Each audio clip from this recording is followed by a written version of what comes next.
Hey everybody, welcome back to another Dead by Daylight video. So today I want to talk about an idea I've had for a while. Something I've always wanted implemented into the game because of how many add-ons there are, how many offerings there are, and all of these things that me and many other players don't end up using. Some way for behavior to maybe allow us to use those in different ways. My idea a while back was always make it kind of like a trade shop where you could like trade some items in with other people. Maybe like you can trade add-ons here and there, or maybe you can trade them in for currency, in-game currency only, right? And there could be like a little stock market kind of thing going on with it. However, I think that would be extremely complicated and it probably would never work and behavior would never implement it. Plus, having a game have its own economy is never a good thing because then players, especially players, have decisions on how much things are worth, and it goes completely out the window. And then it kind of becomes useless because then people are only selling the good stuff, and then no one wants to buy the bad stuff, and then it doesn't even fix the problem in the first place. Whatever, we're not going to get into that. I was talking to someone during one of the podcasts we pre-recorded, and they mentioned the idea of a crafting system being added to DBD. And honestly, the way they were talking about it, I'm stealing their idea. They said I could, so I'm going to. I kind of like the idea.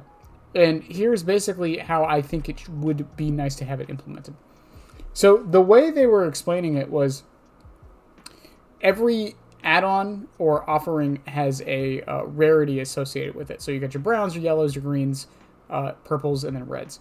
So what you can do is you can craft greens by making browns. So let's say 5 brown add-ons equals 1 green add-on. It's still randomized, right? We still make it randomized.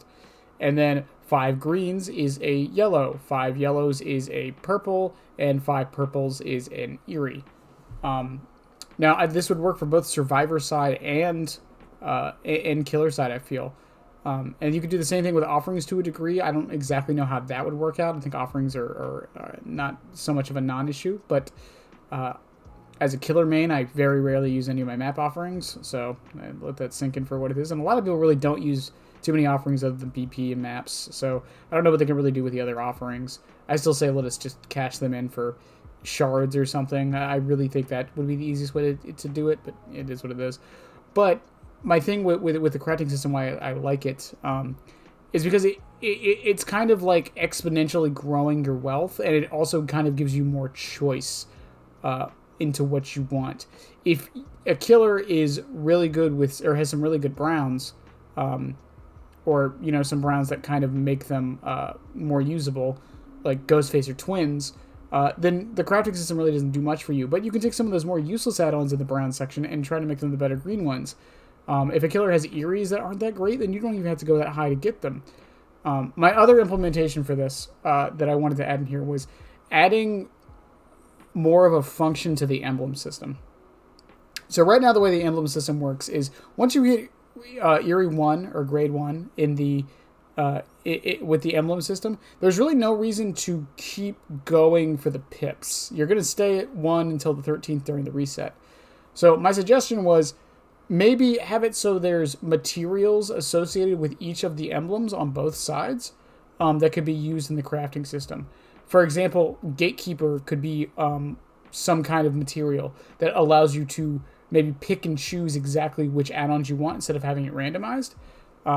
Because I think this would encourage people to not camp and tunnel once they hit Eerie 1, because those things punish you on the pip chart. So a lot of people try not to until they hit the high rank. Which is fine, it is what it is.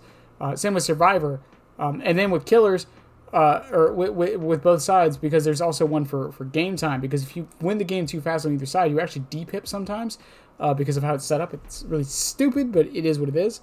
Or hitting people off hook that can depip you, things like that. So I think giving more of a reason to do the actual emblem challenges and get those as high as you can to get more materials for a crafting system, so you can get rid of some of your excess junk, would be nice. Now, is this ever going to happen? No, of course not. I just like talking about it and thought it was an interesting idea I heard. On top of that, if I was to actually suggest the easiest, simplest solution, behavior, just let us sell it for BP, for 25% of the cost. I don't get why I have to have an inventory full of 1,000 scalpels on Chucky, or 50 bad ham offerings that I'm never going to use, right? It's cool. It's a cool like badge of honor to a degree where it's like, hey, look how many of these things I have on this one character. But at the end of the day, they don't do anything. They just sit there and they collect dust. So I think that would probably be the easiest thing they can do. Same with Survivor. There's a lot of, I mean, most people don't use maps. So I'm sure they have a lot of add-ons for maps that they'd like to get rid of and such. But yeah, let me know what you guys think. I know it's a very convoluted system, and I probably didn't explain it very well. But I still think it's an interesting idea at the very least. As always, let me know y'all's suggestions for how you would take care of the whole excess of add-ons and offerings thing that's going on in the game a little bit, especially for the people who play a lot like I do. Any case, thank you guys for getting me to 800 followers. I'm going to make this quick. I love y'all. Have a good one. And, yeah. Bye!